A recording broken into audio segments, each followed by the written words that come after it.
अस्सलाम वालेकुम। उम्मीद है आप लोग खैरियत से हैं और मेरे प्रीवियस लेक्चर्स को अच्छी तरीके से समझ चुके हैं। हमने अपनी लास्ट क्लास के अंदर ट्रेड और इंडस्ट्रियल डेवलपमेंट से रिलेटेड तमाम तरह इंपॉर्टेंट टर्म्स को समझा, डेफिनेशंस को समझा, और आज हम उन डेफिनेशंस की मदद से अपने जो मेजर सवालात हैं ट्रेड से रिलेटेड उनको हम कवर करने वाले हैं। जिनमें सबसे पहले कॉन्सेप्ट जो हम लोग पढ़ने जा रहे हैं वो है बैलेंस ऑफ पेमेंट या बैलेंस ऑफ ट्रेड की पोजीशन को। Balance of payment is the difference between the goods and services exported and the goods and services imported, while the balance of trade is the difference between the goods exported, the value of goods exported, and the value of goods imported. हमें मालूम है कि पाकिस्तान की value of exports कम होती है और value of imports इनको exceed करती है। यानी पाकिस्तान एक ट्रेड डेफिसिट में चलता है, पाकिस्तान का बैलेंस ऑफ ट्रेड या बैलेंस ऑफ पेमेंट नेगेटिव चल रहा होता है। तो जानते हैं कि क्यों होता है। इसका पहला एस्पेक्ट तो यह है कि पाकिस्तान का एक्सपोर्ट रेवेन्यू बहुत कम है। एक्सपोर्ट से उतना ज्यादा हम कमा नहीं पाते, जबकि जो इंपोर्ट्स का खर्चा है वो ज्यादा हो जाता है। तो सोचो, क्या ये अच्छी बात है कि खर्चा ज्यादा हो रहा है और कमाई कम हो रही है, रेवेन्यू कम आ रहा है और एक्सपेंडिचर ज्यादा हो रहा है। हम एक खसारे में चल रहे हैं, ट्रेड डेफिसिट में चल रहे हैं। तो जानते हैं कि पाकिस्तान की एक्सपोर्ट्स की रेवेन्यू कम क्यों है। भाई, पहला रीजन इसका जो है वो ये है कि पाकिस्तान जो है वो इंटरनेशनल मार्केट में अक्सर compete नहीं कर पाता। पाकिस्तान के एक्सपोर्ट्स रेवेन्यू कम इतना कम क्यों है? क्योंकि Pakistan faces difficulty in competing in international market, and one of the reasons for this is lack of standardization of products. Pakistan के अंदर क्वालिटी कंट्रोल नहीं है, कभी अच्छा बना लेते हैं, कभी बुरा बना लेते हैं। तो एक स्टैंडर्ड गुड्स नहीं बन पाते, जिसकी वजह से पाकिस्तान के एक्सपोर्ट्स हो नहीं पाती। दूसरा रीजन क्या है? पाकिस्तान के अंदर चाइल्ड लेबर बहुत ही कॉमन इशू है। अब आप कहोगे सर, बच्चे बनाए बड़े बनाए क्या फर्क पड़ता है? देखो, हम लोग जो है ना वो ह्यूमैनिटी लेवल पे उस हद तक नहीं पहुंचे जितना यूरोपियन कंट्रीज पहुंच चुके हैं। तभी यूरोपियन कंट्रीज समझते हैं कि पाकिस्तान जो है वो इन ह्यूमन काम करता है, छोटे बच्चों से काम करवा के। तभी पाकिस्तान के बहुत सारे प्रोडक्ट्स बहुत सारी यूरोपियन कंट्रीज में बैन हुए हुए हैं, तो हम इनको एक्सपोर्ट नहीं कर पाते। इसके अलावा पाकिस्तान एक एग्रीकल्चरल कंट्री है, और एग्रीकल्चरल कंट्री यानी कि पाकिस्तान की मेन एक्सपोर्ट जो है वो एग्रीकल्चरल गुड्स की है। हमें मालूम है कि एग्रीकल्चरल गुड्स है प्राइमरी गुड्स, यानी कि ये क्या कौन से नेचुरल नेचुरल गुड्स है, ये अपनी रॉ फॉर्म में है। और हमें पता है कि जब आप गुड्स को रॉ फॉर्म में बेच दो तो they are low value added. इनकी इनकी जो वैल्यू है वो कम होती है, इन पे मेहनत कम हुई भी है तो इनकी वैल्यू भी कम होती है। और पाकिस्तान मेनली यही एक्सपोर्ट कर देता है, तो हमारे पास एक्सपोर्ट्स तो बहुत ज्यादा क्वांटिटी की टर्म्स में तो बहुत ज्यादा एक्सपोर्ट होती है, लेकिन रेवेन्यू की टर्म्स में उनकी कीमत बहुत कम होती है। जैसे कि पाकिस्तान की सबसे मेन एक्सपोर्ट है कॉटन। 2009 में 53.3% एक्सपोर्ट्स थी कॉटन की, और आज के दौर में 60% पाकिस्तान की टोटल एक्सपोर्ट्स कॉटन की है या कॉटन प्रोडक्ट्स की है। और कॉटन को यूजुअली जो है एक वायरस अफेक्ट कर देता है, इसका नाम है लीफ कर्ल वायरस। हमने एग्रीकल्चर चैप्टर में भी इसके जिक्र किया था। अगर किसी ने एग्रीकल्चर चैप्टर नहीं पढ़ा तो वो मेरी रिकॉर्डिंग्स में जाके एग्रीकल्चर चैप्टर को भी कवर कर सकता है। तो लीफ कर्ल वायरस का हमने जिक्र पढ़ा था।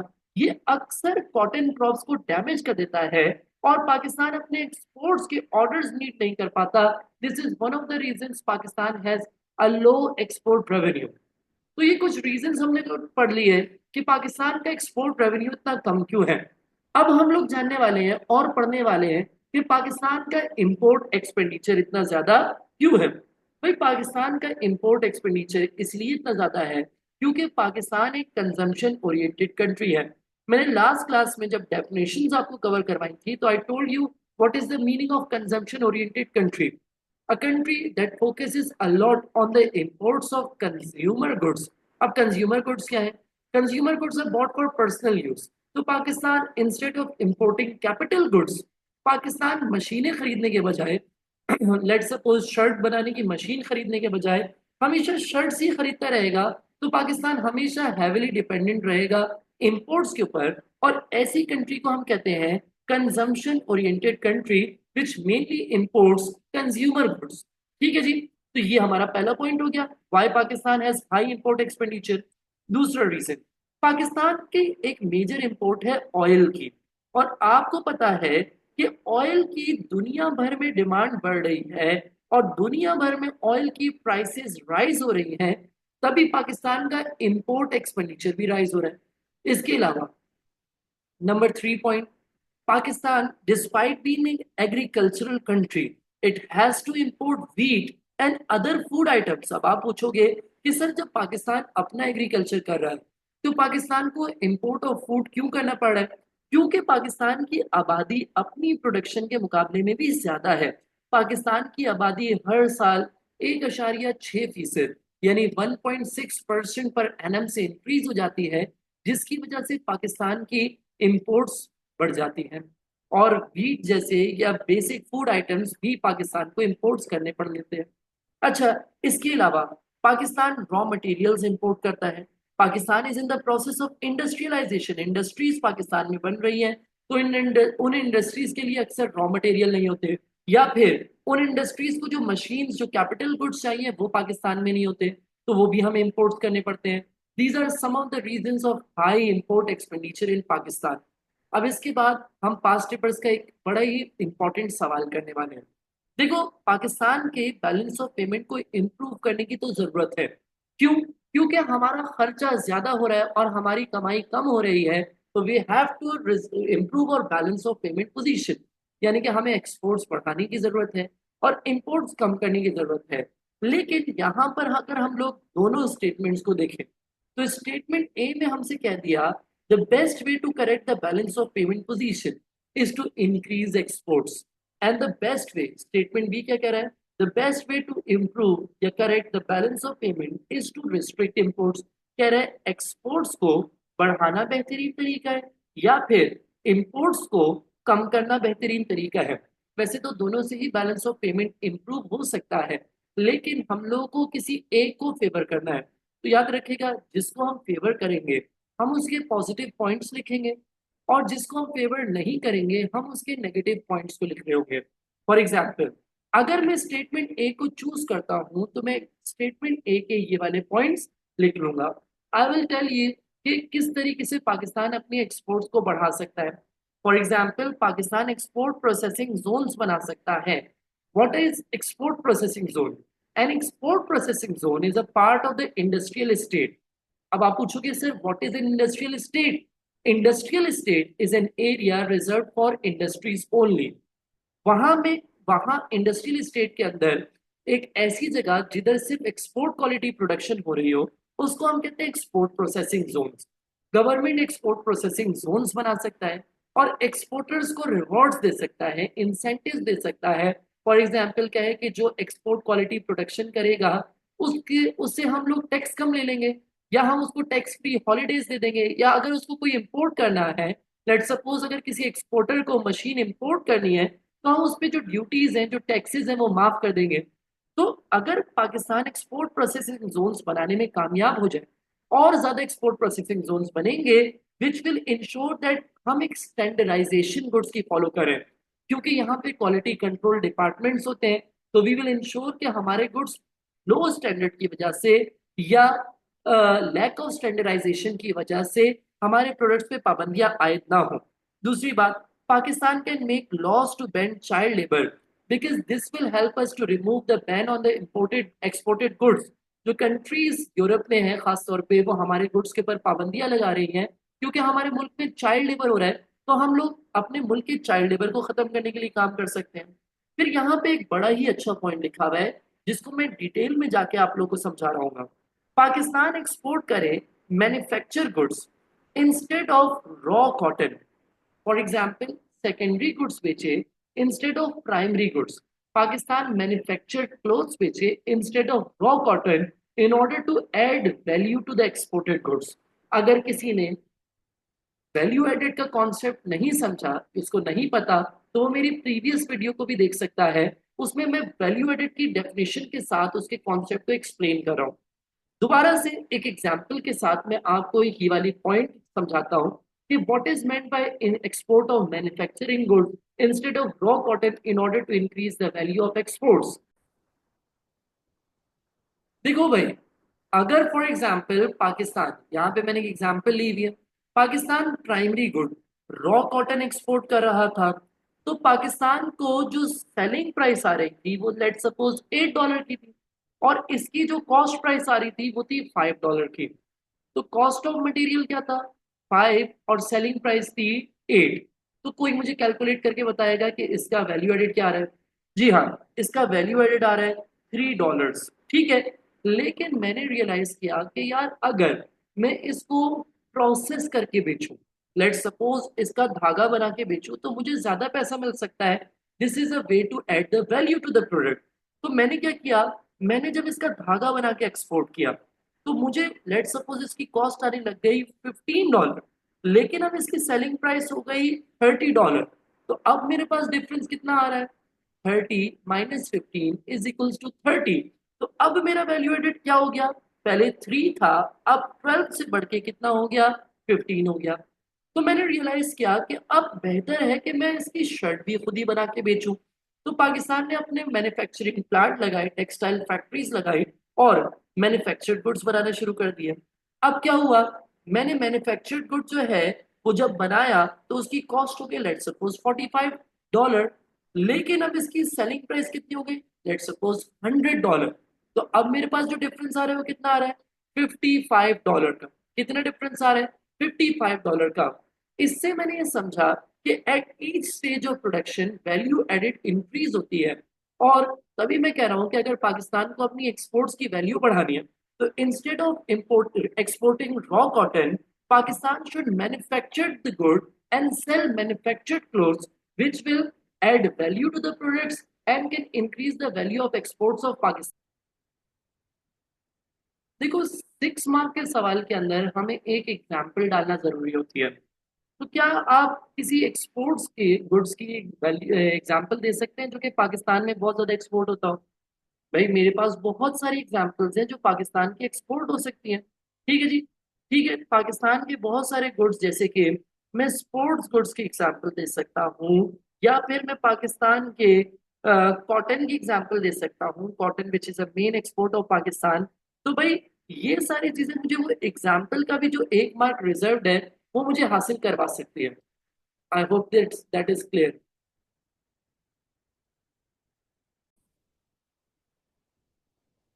अब देखो, अब हम लोगों ने गुड स्टेटमेंट ए को अच्छी तरीके से एक्सप्लेन कर लिया। हम लोगों ने यहाँ पे 3 पॉइंट डिस्कस कर लिए, इनमें से अगर आप दो भी लिख लेते तो आपका आंसर और एक एग्जाम्पल के साथ हो जाता।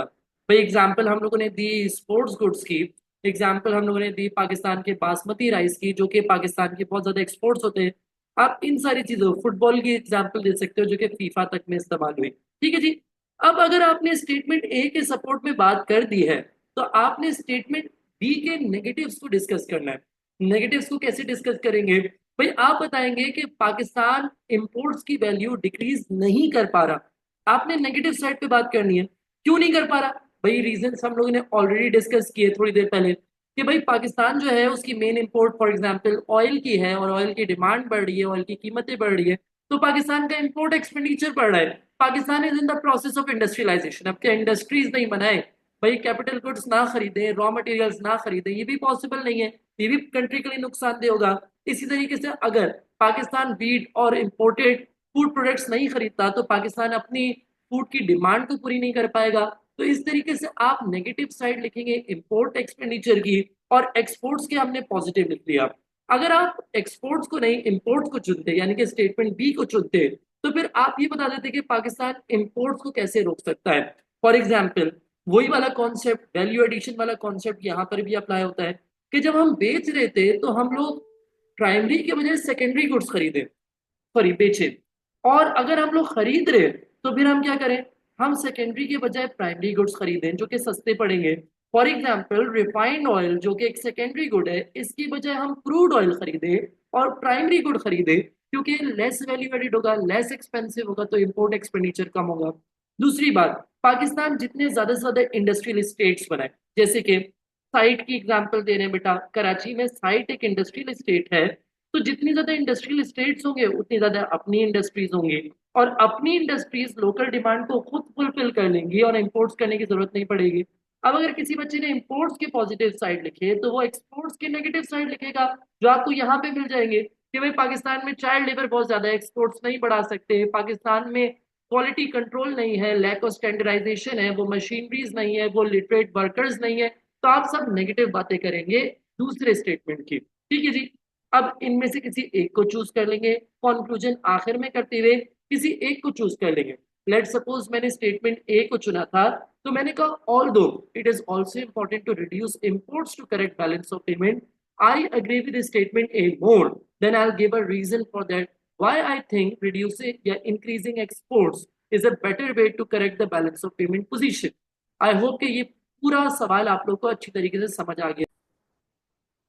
भाई अब हम लोग जानेंगे कि यार बैलेंस ऑफ पेमेंट इंप्रूव कैसे करना है, पॉजिटिव कैसे करना है। ये सारी बातें तो हम लोगों ने पढ़ ली, लेकिन आप जानते हैं कि भाई ये इंपॉर्टेंट क्यों है? What is the importance of having a positive balance of payment? देखो, नेगेटिव बैलेंस ऑफ पेमेंट के इफेक्ट्स और पॉजिटिव बैलेंस ऑफ पेमेंट होने की इंपॉर्टेंस, ये दोनों सिमिलर चीजें हैं, दोनों को डिस्कस करेंगे। देखो भाई, पहली बात, जब कंट्री अपनी एक्सपोर्ट्स बढ़ाती है, बैलेंस ऑफ पेमेंट पॉजिटिव होता है। तो अगर मैं आपसे पूछूं explain the importance of positive balance of payment, या फिर मैं आपसे पूछूं explain the importance of increasing exports of Pakistan, तो दोनों का आंसर सेम होगा। भैया आप ये कह सकते हो कि अगर पाकिस्तान अपनी एक्सपोर्ट्स बढ़ाएगा बैलेंस ऑफ पेमेंट पॉजिटिव करने के लिए, तो इससे हमारी करेंसी की वैल्यू एप्रिशिएट होगी। याद रखेगा, जिस चीज की भी डिमांड बढ़ती है उसकी कीमतें बढ़ती है। लेट सपोज अभी जब मैं रिकॉर्डिंग कर रहा हूं तो रमजान का महीना चल रहा है, और रमजान में फ्रूट्स की डिमांड कितनी बढ़ जाती है, और आप देखेंगे फ्रूट्स की कीमतें भी कितनी बढ़ जाती है। तो ये यूनिवर्सल लॉ है कि जिस चीज की डिमांड बढ़ती है उस चीज की वैल्यू, उस चीज की जो प्राइस है वो भी बढ़ जाती है। तो समझो, जब हमारे कंट्री के प्रोडक्ट्स की डिमांड बढ़ेगी, ठीक है जी, हमारी कंट्री के प्रोडक्ट्स की डिमांड क्या होगी, दुनिया में बढ़ेगी। फॉर एग्जाम्पल एक्सपोर्ट ज्यादा कर रहे हैं, तो हमारे कंट्री के प्रोडक्ट्स की प्राइस तो बढ़ेगी, लेकिन साथ साथ उस करेंसी की डिमांड भी बढ़ेगी जिस करेंसी में वो बिकते हैं। यानी कि demand for the currency of Pakistan, यानी डिमांड फॉर रुपीज भी इंक्रीज होगी, जिसकी वजह से प्राइस ऑफ रुपीज, पी के आर की बेटा प्राइस भी क्या होगी, बढ़ेगी, जिसकी वजह से हम ये कह सकते हैं कि करेंसी की वैल्यू अप्रिशिएट होगी। भाई सिंपल सी बात है कि अगर फॉर एग्जाम्पल हम एक्सपोर्ट करें अमेरिका को, तो अमेरिका हमें डॉलर देगा, लेकिन डॉलर तो हमारे मुल्क में चलता नहीं है। तो हम क्या करेंगे, हम कहेंगे हमें रुपए चाहिए।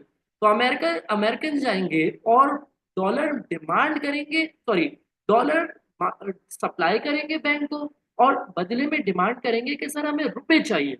रुपए क्यों चाहिए? ताकि जुएब साहब से हम एक्सपोर्ट कर इंपोर्ट कर सकें, जुएब साहब हमें एक्सपोर्ट कर सकें, जुएब साहब को रुपए चाहिए।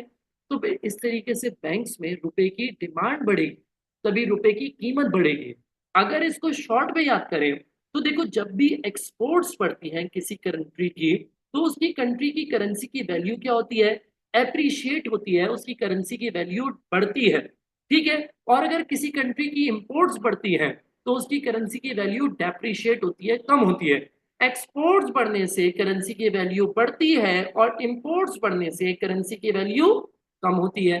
इसी तरीके से एक्सपोर्ट कम होने से करेंसी की वैल्यू डेप्रिशिएट होती है, और इंपोर्ट्स बढ़ने से करेंसी की वैल्यू, सॉरी, इंपोर्ट कम होने से करेंसी की वैल्यू एप्रिशिएट होती है। समझ आ गई बात? अभी हम बात कर रहे हैं पॉजिटिव बैलेंस ऑफ पेमेंट की, तो हम पाकिस्तान की इंक्रीज इन एक्सपोर्ट की बात कर रहे हैं। हमने कहा पाकिस्तान के एक्सपोर्ट्स इंक्रीज होंगी तो पाकिस्तान की करेंसी की वैल्यू बढ़ेगी। अब इससे दो फायदे होंगे। एक तो ऑटोमेटिकली पाकिस्तान का फॉरेन डेट कम हो जाएगा। कैसे भाई? अज्यूम करो कि पहले एक डॉलर था 100 रुपीज का, और लेट सपोज पाकिस्तान के ऊपर कितना डेट था, पाकिस्तान के ऊपर कर्जा था 101 डॉलर का। तो पाकिस्तान के ऊपर रुपए की टर्म्स में कितना उधार था, 100 का उधार था रुपए की टर्म्स में। लेकिन अब क्या हो गया, एक डॉलर जो है उसकी कीमत लेट सपोज हो गई 50 रुपए। भाई डॉलर सस्ता हो गया, डॉलर की कीमत पहले 100 रुपए थी, अब 50 रुपए हो गई। डॉलर सस्ता मतलब रुपए महंगा हो गया, रुपए की वैल्यू एप्रिशिएट हो गई, रुपए की वैल्यू इंक्रीज हो गई। तो अगर सोचो, अब भी हमारे पर पूरे एक डॉलर का ही लोन है, लेकिन अब रुपए की टर्म्स में हमें कितने वापसी करने हैं, 50 रुपए वापसी करने हैं। तो हो गया ना रिड्यूस हमारा फॉरेन डेट। भाई हमने तो कुछ वापसी भी नहीं किया था, पहले भी एक ही डॉलर देना था, अब भी एक ही डॉलर देना है, लेकिन पहले 100 रुपए वापसी देने थे, अब सिर्फ 50 रुपए वापसी देने पड़ रहे। तो ये फायदा हो गया। दूसरा, हमारा इससे रिड्यूस हो जाता है इंपोर्ट कॉस्ट, इंपोर्ट की प्राइसेस कम हो जाती हैं। फॉर एग्जाम्पल अगर पाकिस्तान पहले $1 की इंपोर्ट करता था तो $100 देता था, अब $1 की इंपोर्ट कर रहा है तो $50 दे रहा है, तो इंपोर्ट एक्सपेंडिचर भी कम हो जाएगा, हमारा खर्चा कम हो जाएगा। ठीक है जी। ये दो पॉइंट्स हैं, इनको मैंने एक साथ ही लिख दिया, आप चाहो तो अलग अलग पॉइंट्स भी बना के लिख सकते हो। दूसरी बात, एक्सपोर्ट्स का बढ़ना मतलब दुनिया भर में हमारे कंट्री के प्रोडक्ट्स की डिमांड का बढ़ना, और जब हमारी कंट्री के प्रोडक्ट्स की डिमांड बढ़ेगी तो it will help to boost the process of industrialisation in Pakistan. Pakistan की इंडस्ट्रीज को भी एक बूस्ट मिलेगा। और जब बाहर मुल्क का जो पैसा आता है, this is called foreign debts, ये sorry, this is called foreign exchange. ये क्या कहलाता है? Foreign exchange. भाई बाहर का मुल्क का जो पैसा हमारे मुल्क में आता है वो कहलाता है फॉरेन एक्सचेंज, जो कि हमारे बैंक में जमा हो जाता है और बदले में हमें रुपीज मिल जाती है, क्योंकि हमें तो रुपीज चाहिए। तो याद रखिएगा, this foreign exchange can be used for multiple purposes. For example, it can be used for the development of the country. ये कंट्री की डेवलपमेंट के लिए यूज हो सकता है। या फिर अगर कंट्री के ऊपर कोई लोन है, लेट सपोज मेरी कंट्री ने कमाया $1 और मुझे याद आया कि मेरे ऊपर $1 का लोन था, तो भाई मैं ये फौरन से लोन वापसी करने के लिए इस करेंसी को यूज कर लूंगा। मैं कहूंगा ये जल्दी से डॉलर आया है, अमेरिका को पहुंचा के आओ, अमेरिका से बोलो आज से हमारा आपका कोई उधार नहीं। तो नहीं बात, उधारी सिस्टम खत्म, अब से हम आपके मकरूज नहीं है। तो जितना ज्यादा एक्सपोर्ट्स होगी उतना ज्यादा फॉरेन एक्सचेंज आएगा, और उतना ज्यादा फॉरेन एक्सचेंज आएगा तो हम उतना ज्यादा अपना डेट्स उतार सकते हैं। तो याद रखेगा, अगर हमारे डेट्स में इजाफा हो रहा है तो हमेशा गवर्नमेंट को ब्लेम नहीं करना चाहिए, खुद भी एक्सपोर्ट बढ़ाने की कोशिशें करनी चाहिए या इंपोर्ट्स कम करने की कोशिशें करनी चाहिए। दोनों तरीका है जिससे हमारी कंट्री का फॉरेन डेट कम हो सकता है। अब बात आई फॉरेन एक्सचेंज की, तो पास्ट पेपर में एक और सवाल आया है, भाई why does Pakistan need to increase its foreign exchange. भाई क्योंकि पाकिस्तान का करंट बैलेंस ऑफ ट्रेड बड़ा नेगेटिव है, फॉरेन डेट हमारा कम हो जाएगा अगर हम फॉरेन रिजर्व्स फॉरेन एक्सचेंज हासिल कर लें। या फिर it can be use to boost the process of industrialization, it can be use for the development of the country, these are some of the reasons why Pakistan need to have more foreign exchange. अब भाई हम पढ़ने जा रहे हैं कि imports करने से कंट्री को क्या नुकसान होते हैं। ये एक पास्ट पेपर्स का सवाल है। ये सवाल जो है मैं आपकी स्क्रीन पर डिस्प्ले कर चुका हूँ, सवाल को पढ़ते हैं और फिर इसके पॉइंट्स डिस्कस करेंगे। देखो भाई क्या कह रहा है, explain the disadvantages of Pakistan of importing large amount of natural resources, you should develop your answer. My dear students, ये सवाल था 4 मार्क का, और जब भी आंसर के अंदर लिखा हुआ हो, सवाल के अंदर लिखा हुआ you should develop your answer, तो इसका ये मतलब है कि एक पॉइंट के 2 मार्क्स हैं। ठीक है जी। 2 मार्क्स का मतलब ये है कि आपने एक पॉइंट को आइडेंटिफाई करने के मार्क्स हासिल करने हैं और फिर आपको पॉइंट को एक्सप्लेन करने के मार्क्स हासिल करने हैं। तो देखो ये सवाल पर्टिकुलरली नेचुरल रिसोर्सेज से रिलेटेड है और इंपोर्ट से रिलेटेड है, पाकिस्तान की इंपोर्ट से। तो मैं इसको तो पढ़ाऊंगा ही पढ़ाऊंगा, लेकिन साथ में मैं आपको जनरल इफेक्ट्स भी बता देता हूँ कि इंपोर्ट से जनरली नुकसान क्या होता है। भाई अगर इंपोर्ट ज्यादा और एक्सपोर्ट्स कम हो तो पाकिस्तान का बैलेंस ऑफ ट्रेड या बैलेंस ऑफ पेमेंट नेगेटिव हो रहा होगा। बैलेंस ऑफ ट्रेड नेगेटिव होने का मतलब ये है कि अपने कंट्री के प्रोडक्ट्स की डिमांड बहुत कम होगी। भाई हम इंपोर्टेड चीजें खरीद रहे हैं तो लोकल चीजें बिक नहीं रही। इसका ये मतलब कि कंट्री के अंदर जो प्रोडक्शन है, जो जीडीपी है, अगर किसी ने जीडीपी की डेफिनेशन नहीं समझी है, जीडीपी का कॉन्सेप्ट नहीं समझा है, तो मेरी प्रीवियस वीडियो देखें, उसके अंदर मैंने सारी डेफिनेशन समझाई। GDP, GNP, balance of payment, balance of trade, export import, सारी चीजें मैंने डिटेल में समझाई। ठीक है जी। तो भाई क्या होगा, अगर हमारी इंपोर्ट ज्यादा है मतलब हमारा बैलेंस ऑफ ट्रेड नेगेटिव होगा, मतलब हमारे कंट्री के प्रोडक्ट्स की डिमांड कम होगी, तो कंट्री के अंदर प्रोडक्शन भी कम होगी, जीडीपी गिरेगा। और जब कंट्री के अंदर प्रोडक्शन ही नहीं हो रही तो वर्कर्स भी कम एम्प्लॉय होंगे, यानी कि एम्प्लॉयमेंट लेवल भी कंट्री के अंदर फॉल हो रहा होगा। दूसरी बात, मैंने अभी आपको बताया कि एक्सपोर्ट्स बढ़ने से balance of payment sorry exports बढ़ने से हमारे जो कंट्री की करेंसी है वो एप्रिशिएट होती है। तो भाई इंपोर्ट्स बढ़ने से क्या होगा, definitely negative balance of trade, मतलब एक्सपोर्ट्स कम और इंपोर्ट्स ज्यादा। इंपोर्ट्स ज्यादा होने से करेंसी की वैल्यू डेप्रिशिएट होगी, और डेप्रिशिएट होने से फिर वही नुकसान, जो फायदे हमने पढ़े थे उसको रिवर्स कर दो आप। कि भाई अज्यूम करो पहले $1 था $50 का, अब $1 हो गया $100 का। इंपोर्ट्स बढ़ने की वजह से क्या हुआ, दूसरी कंट्री की डिमांड बढ़ गई और अपनी कंट्री की सप्लाई बढ़ गई, जिसकी वजह से उसकी रेट उसकी प्राइस बढ़ गई, उसकी करेंसी की वैल्यू एप्रिशिएट हो गई, और कंपैरेटिवली हमारी कंट्री की वैल्यू डेप्रिशिएट हो गई। भाई अगर मैंने डॉलर में चीजें खरीदी, अमेरिका से चीजें खरीदी, अमेरिका की करेंसी की वैल्यू बढ़ेगी ना, डॉलर की वैल्यू बढ़ेगी। तो वही हुआ, क्या हुआ, $1 पहले $50 का था, अब $1 $100 का हो गया। अब सोचो, इसके वही इम्पैक्ट्स रिवर्स कर दो। भाई इंपोर्ट्स बढ़ने से हमारे इंपोर्ट एक्सपेंडिचर मजीद बढ़ेगा। पहले अगर $1 की इंपोर्ट करनी थी तो $100 देने पड़ रहे थे, अब अगर $1 की इंपोर्ट करनी है तो $100 देने पड़ रहे। तो भाई $50 से आप बढ़ के कितनी वैल्यू हो गई, $100 हो गई। तो नुकसान हो गया क्या? हाँ बिल्कुल हो गया। दूसरी बात, पहले अगर हमारे पर $1 का लोन था तो मतलब $50 का लोन था। अब मतलब है कि $100 का लोन। तो इंपोर्ट बढ़ने की वजह से करेंसी की वैल्यू डेप्रिशिएट हुई, इंपोर्ट्स भी एक्सपेंसिव हो गई, इसकी वजह से इंपोर्ट्स भी एक्सपेंसिव हो गई और फॉरेन डेट भी बढ़ गया। तो ये तो बड़ा नुकसान हो गया। दूसरी बात, अब जो फॉरेन डेट हमारा बढ़ा है उसको पूरा करने के लिए हमें शायद फर्दर लोन्स लेने पड़े या फॉरेन असिस्टेंस लेने पड़े, आईएमएफ वर्ल्ड बैंक से हमें उधार कर्जे पकड़ने पड़ते हैं या असिस्टेंस मांगनी पड़ती है, जिससे हमारा डेट में मजीद इजाफा होता है। दूसरी बात, जो हमें कर्जा देता है वो हमारा क्रेडिटर कहलाता है। याद रखिएगा, डेट लेने वाला, कर्जा लेने वाला डेटर है और देने वाला क्रेडिटर है। जिसने हमें क्रेडिट पे सामान दे दिया है या पैसे दे दिए हैं वो हमारा क्रेडिटर है। अब ये क्रेडिटर जो है, they exercise influence over domestic policies of Pakistan. Let suppose Pakistan के ऊपर कितना ज्यादा अमेरिका का इन्फ्लुएंस है। अभी इमरान खान साहब ने पूछा था ना कि क्या हम गुलाम हैं, जवाब मिला कि हाँ भाई हम गुलाम हैं, उनको हटा दिया गया। ठीक है जी, और फिर गुलाम लोगों की हुक्मरानी आ गई। ठीक है जी, तो क्या हुआ, होता यह है कि हर चीज में जब कोई कंट्री हमें लोन देती है तो वो हमारे साथ स्ट्रिंग्स अटैच लगा देती है, यानी कुछ टर्म्स एंड कंडीशन लगा देती है। लेट सपोज जब तक आप ये लोन वापसी नहीं कर सकते आप ये नहीं करेंगे, आप वो नहीं करेंगे, जिसकी वजह से पाकिस्तान के कई डेवलपमेंट प्रोजेक्ट्स हैं जिनको हमें रोकना पड़ता है। अक्सर आप लोगों ने सुना होगा, भाई चाइना हमें इतनी सस्ती बिजली दे रहा है और रशिया हमें इतनी सस्ती जो है वो ऑयल हमें इंपोर्ट करने का मौका दे रहा है, लेकिन हम नहीं करें। क्यों? क्योंकि यार ये अमेरिका से स्ट्रिंग्स अटैच लगे। जब तक अमेरिका का लोन वापसी नहीं कर सकते, हम अपने मुल्क की मफाद के लिए काम नहीं कर सकते, तो जो क्रेडिटर है वो हमारी डोमेस्टिक पॉलिसीज पे फिर इन्फ्लुएंशियल हो जाता है। ठीक है, फिर देखो इंपोर्ट्स बढ़ती रहेंगी, एक्सपोर्ट्स कम होती रहेंगी, तो वो जो फॉरेन रिजर्व्स था वो भी कम होता रहेगा।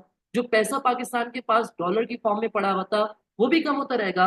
तो this means that there will be less money to spend on the development of the country, या there will be less money to return the foreign debts. जो कर्जे हमें उतारने थे उसको वापसी करने के लिए भी हमारे पास अब कंपैरेटिवली कम फॉरेन रिजर्व्स होंगे।